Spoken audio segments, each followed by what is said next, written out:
down through this, motherfuckers. Oh, shit. Hold on a second. Hold on a second. Hold on, let's make sure it's good. Hold on, it's black, it should be stiff. Give me a minute. Okay, here we go.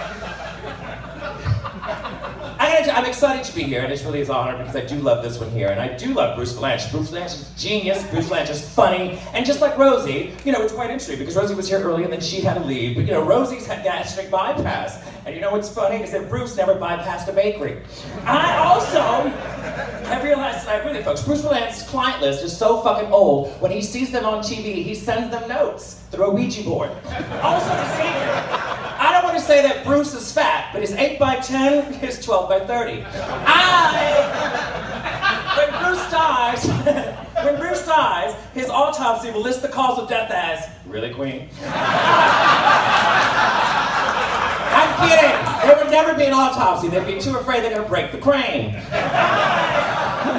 I gotta say that Bruce buys his clothes from Bed Bath and Way Beyond. And as you can see, if he adds 5 more pounds, he's gonna have to buy a new shower curtain. It's nice to see that Rosie could be here in between flops. And we must admit, she has her differences with Trump, but she really is a lot like Trump. She's got 5 kids from 3 different wives. You know what's funny is that if Rosie goes ahead and buys another child, she's gonna have to live in a shoe. And her being a lesbian, can you imagine how fucking ugly that shoe's gonna be? It's true. I mean, Rosie's been called everything in the book. She's been called fat, ugly, nasty, washed up, talentless, a bad mother. And that was just today's tweet from the White House. She left. Orif or Orifo, whatever, listen, I didn't know who this bitch was, and it was quite difficult, because here I was spending my entire morning, seriously, I had no idea, I had a few cocktails, and I thought, shit, Oprah's gonna be there. So I spent my day writing 100 jokes about Gail eating her fucking muff, and find out it's that white privilege cunt. Fuck her! I saw Legally Blonde, I didn't remember her. Legally Bland, whatever the fuck it was, white people. Johnny from Scruff is here. Woo! Yeah, and the crowd goes, tuck it.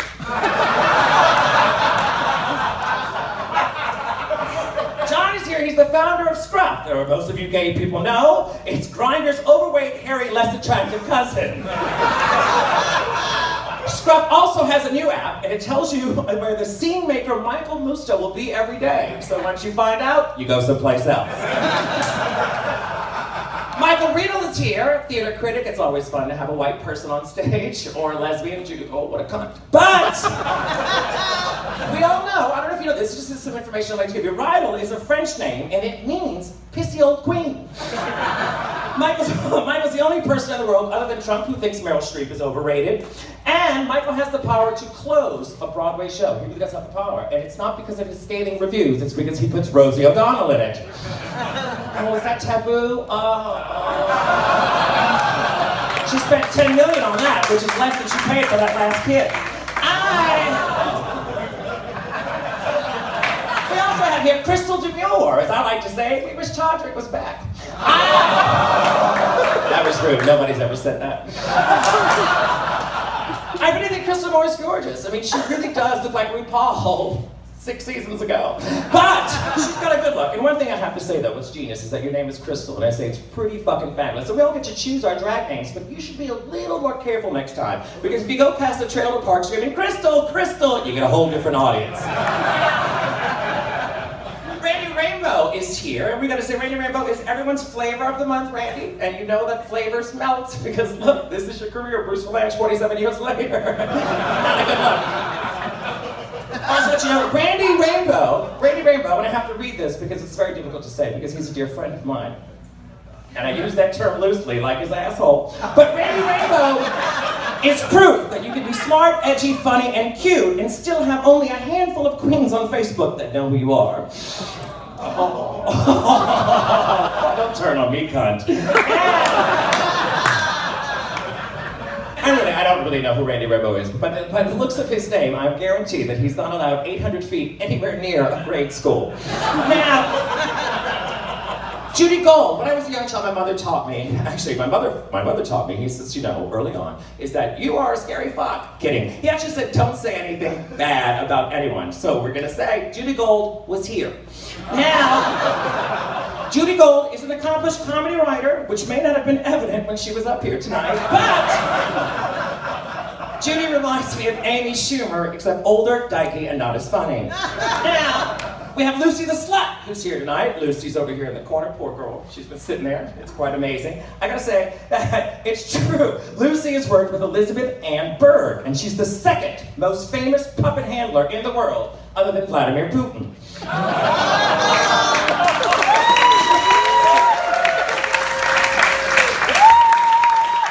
Elizabeth is very sweet, and she calls what she does puppeteering. Rosie O'Donnell calls it fisting, and Bruce Valanche calls it a good weekend. We have season 5 winner from RuPaul's Drag Race. My dear sister, Jinx Monsoon, is here. You witnessed those 20 minutes you're never going to get back of your life. And I gotta say that Jinx looks like she came from a bukkake party at a clown college. Anyway, let's be honest. Let's be honest. She is my sister. And what has not been said about Jinx Monsoon? That she's smart, talented, funny, gorgeous. All of those things have not been said about Jinx Monsoon. I mean, Jinx sent me a text yesterday, and she was concerned. She said, I'm going to say some horrible things about you. Are you okay with that? I said, it's fine. You can say whatever you like. She goes, how many drunk jokes do you have about me? I said, none. They can see you. Luann is here. She makes me feel like a star. Many people say that Countess Luann was a gold digger, so I looked her up on the internet. Totally untrue. She may look like it, but she wasn't even in California in the 1840s. Luann is listed as a reality star, and I called my friends at William Morris. Yes, I have friends. I have very fancy friends. And they told me that the definition of a reality star is a person with no talent being mean to other people to draw attention to themselves. Which basically means she and Donald Trump have something in common other than the fact that both of their spouses live in New York. Luann, if you were a real housewife, and not a singer, actress, dancer, you'd have your living maid fighting with those other bitches' maids, and you'd be fucking the pool boy at the Waldorf. Not that skinny white fuck you have here called Tom, that none of us would fuck with a 10-foot pole. We're also honoring Michael Musto tonight. This is serious. So we say we're honoring Michael Musto, and by honor, I mean we're making fun of him so he stays somewhat relevant and awake. What's interesting, I'm so glad that Michael Musto actually showed up. We're just only missing his one reader. Now, Michael, back in the 80s, Michael was the face of the Village Voice. Now he's the ass of desperation. And Michael actually has done a lot. He survived the AIDS crisis. He really did. He's right. He's not because he was careful or wise. With that face, nobody would fuck him. Except your stylist. Michael puts the F.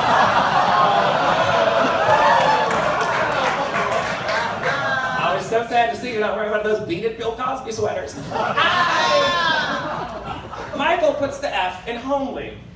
Most people...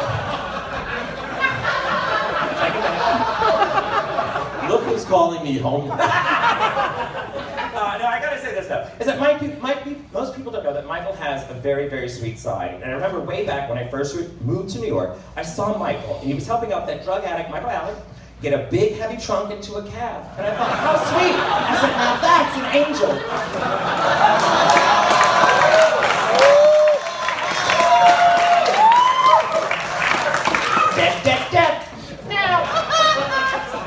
Shocked we were in 2013 when Michael got fired by the Village Voice. We were all so confused. We thought that stopped being published in the 90s. Laid off, you bitch. Whatever. Also, 30 years of kissing celebrity ass, and this is what shows up to your roast. Believe there were bigger celebrities at Trump's inaugural. Now.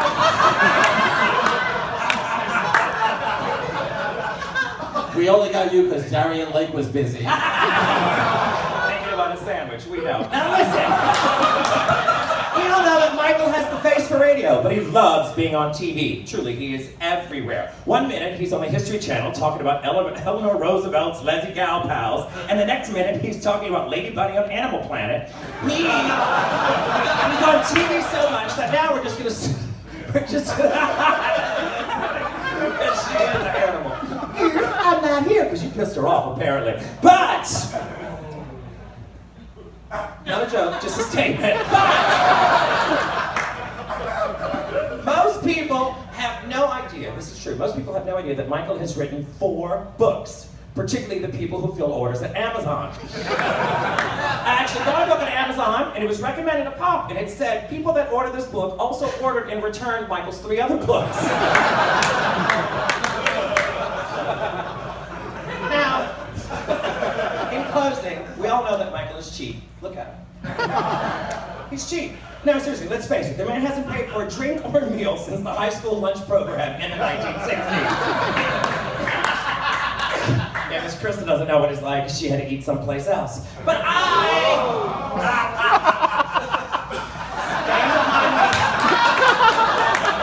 Krista, stand behind me as my equal. I'm Beyonce, you're the other one.